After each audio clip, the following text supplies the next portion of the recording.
Welcome students, welcome to BioGuide. Here is our second video about discussion of some solutions to pedigree analysis which generally comes in CSIR UGC NET Life Science. Many of your early viewers have given me some suggestions to make a video on inheritance biology problems. Inheritance biology covers a great area of CSIR NET question paper. Therefore, it is one of the important module. It should not be neglected. And every year there is always a pedigree analysis problem. So pedigree is, otherwise it is very easy thing. Just you have to analyze it properly using genotyping method. Therefore, I'm just telling some common thing which you already know, that is in genotyping case or in other in case of pedigree analysis, we have to find out the inheritance pattern. So there is a common formula. We generally look at one pedigree and we look at one individual with normal phenotype and the affected phenotype. So if we find that there is no skip of generation, we generally call it as dominant phenotype.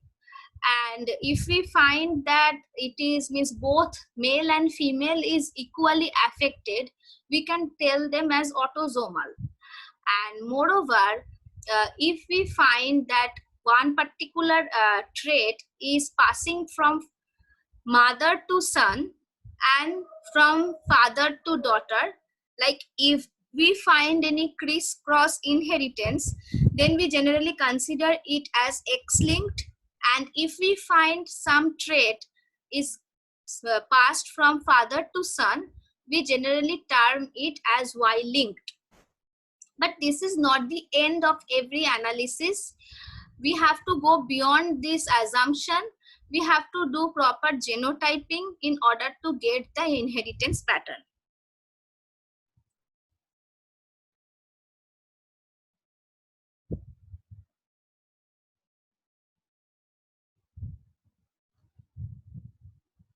Here are some common symbols used in pedigree analysis. As we all know, this box means male and the circles mean female. The solid box and solid circle means affected individual. And when this box and the circle is connected with one single line, that is means mating. And there are generation numbers given beside them. And the offsprings are also shown in the order. And identical twins are shown like this symbol and non-identical twins are shown like this symbol. These are the common symbols used in pedigree analysis. Now I will discuss some of the pedigree analysis which came in the last few years in CSIR NET and how to analyze them. Now first you see this particular pedigree, you can see one affected mother and father is normal. They have gave rise to a female who is not affected, and by marrying some individual they produces some offsprings in which one male and one female is affected. Now since there is no particular phenotype like it is passing from mother affected and passing to all of the sons, if it was the trait, then we could call it X-linked.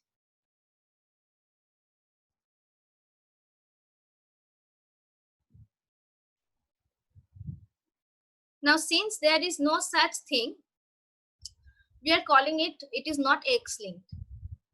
Next one, if we do the genotyping, if we consider this as autosomal recessive trait, this will carry the homozygous recessive allele. Suppose if we consider the allele as A, so the genotype will be small a by small a for this, and this can be capital A by small a.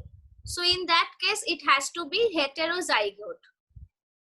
This can be either heterozygote or homozygous, but this would be heterozygote because one recessive allele would be received from mother and one dominant from father. Now, if it is autosomal recessive, since in the next generation we can find affected individuals, we also have to think or consider this person as heterozygous.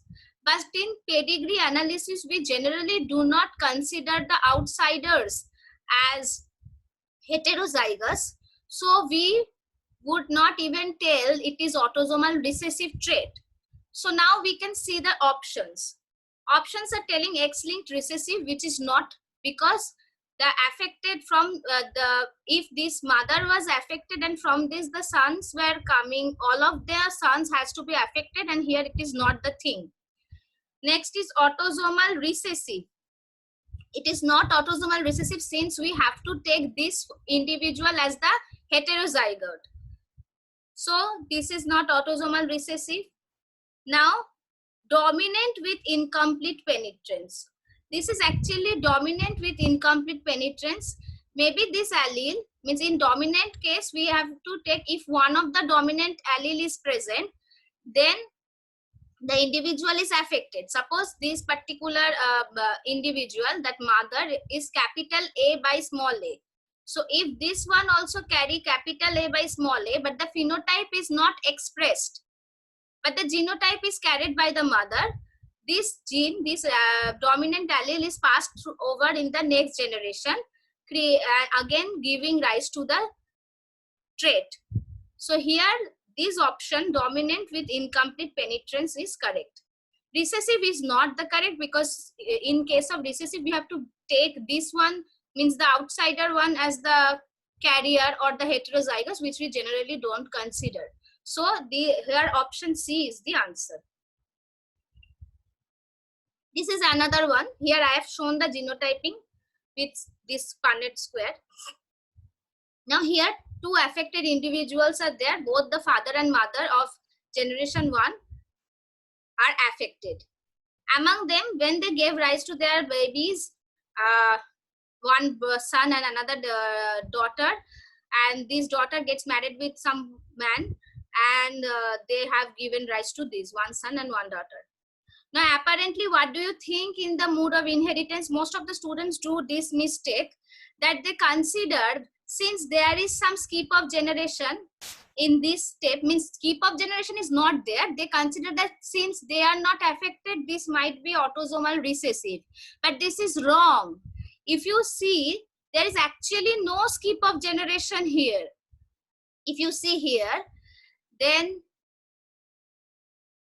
these two are affected. Then when this is coming here, this one is not, but when this person is affected, their next generation is getting the disease. The thing is, if we go into the genotype, then we can understand. Since it is a dominant phenotype, the individual can be like this genotype, capital A and small a. Here also this can be capital A, small a. Now if by event from father the individual get this and from mother they get this, they would not get the disease. Similarly, the daughter is also not getting the disease. This is the genotype of this one. So daughter is not also getting the disease. Now if the daughter is getting married with this person, so this person is either this or this, because he has the disease. He might have a single or he might have both of them. But here we will be confirmed that this is not the allele, this will be the allele. This is because in the next generation, this one is generation 3 individual 1 is affected. So he might have one dominant allele from father and one recessive allele from mother. And this one, since this individual 2 of this generation 3 is not affected, she has the genotype small a by small a. So we will be confirmed that this individual will have capital A by small a only. Otherwise, this genotype would not give rise. So one small a is coming from the mother and one small a is coming from the father. So like this, she is not affected. This one, although the picture is a little faint, but you can see here, here is one affected individual in the generation 1, the father, and here is also he is affected, the mother. And now when the babies are coming, in the generation 2, this one and 4 are affected. Now it is the question that if 3 and 4 are getting married, what is the probability that this one would have will show the trait. Now if we do only the genotyping of these two, since first you have to find the mode of inheritance. Now you have to see one thing, it is not X-linked recessive, because see here the son is affected but mother is not affected. So it is not X-linked recessive, and it is, if it is not X-linked recessive, because in the option it is either X-linked recessive or autosomal recessive. So since it is not X-linked recessive, it has to be autosomal recessive, and by genotyping also we will find that. Now if we do the cross between these two particular person, then he or she will be heterozygous since she is not showing the trait, and this one would have means homozygous recessive allele. So here is there, this is the genotype of the mother and this is the genotype of father. If we do the Punnett square, we are getting that 2 of them are getting heterozygous and 2 of them getting the homozygous recessive allele. Means out of 4, 2 are affected, so half of the progeny will have the disorder. So the option C, autosomal recessive, and the probability is half.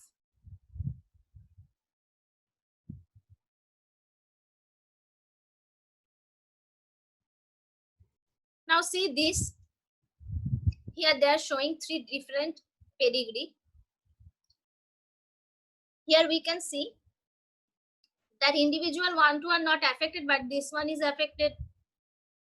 Here this mother is affected and the daughter is affected. Here mother is affected, but both of them is not affected. So in this one and this one, we can find a skip of generation. Since when mother is affected, the son is not affected, we can call it, this is not X-linked recessive. And this is neither the dominant, because whenever the mother is affected, generally the other individuals are not affected. And even when the parents are not affected, the son is affected. So this is autosomal recessive. So I have shown this by genotyping also. So if they are heterozygous, they would show this kind of genotype. Now their daughter will be like this, and the affected individual would get this type of genotype. Here also, excuse me, this will be their genotype. So like this is fulfilling the all the demands. This is autosomal recessive. Here is one beautiful question on pedigree given, and you, by seeing the pedigree, you have to identify which of the individuals of this generation can be affected. Now you have to, there are RFLP patterns given on the affected individuals and also the normal one. So here we can see 1A and 1C are affected. See their restriction or RFLP pattern. There 2 bands are there at the down. And in the case of normal individual, they might have like this or they might have like this pattern. But in all of the cases, the affected one, even in the 2B, we can see this is the pattern. So all the affected one are showing this pattern where above there is no band, down there are 2 bands. So now coming to generation 3. These are the generation 3 band. See students, in 3B we are seeing the pattern.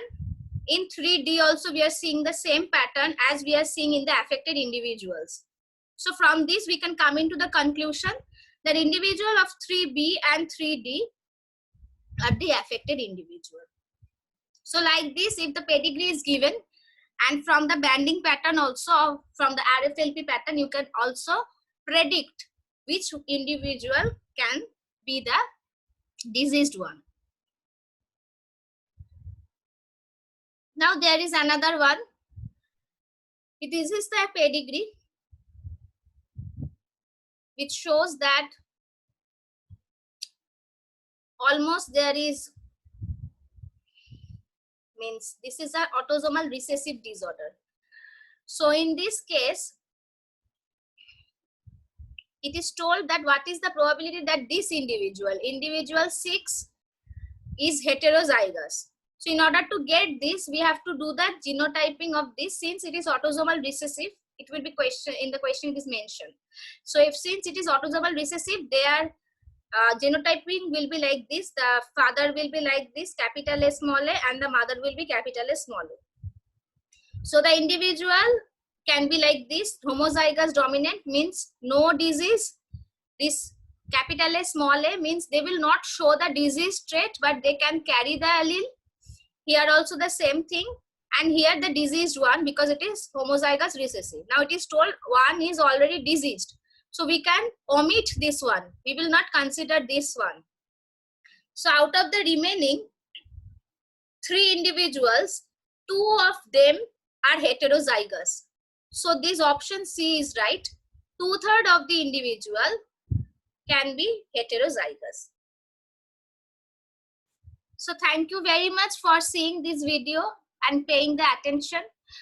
I will give you some tips that please practice all the pedigree problems in home, and this pedigree will help you to get good marks. It can come in part B as well as in part C. The thing is, don't only predict by assumption with that no skip of generation means autosomal dominant or like this. Don't do like this. That can be your preliminary assumption, but always you have to come into conclusion by doing the genotyping as I have shown in the pedigree. If you want more this kind of discussion or solutions of the previous year's questions, please write in the comment box. If you like my video, please give it a thumbs up and subscribe to my channel to get more updates on this and how to prepare CSIR NET tips I will give you. And if you need any particular module specific discussion, or if you have any doubts, you can give the doubts in the comment section. I can make a video on your Q&A.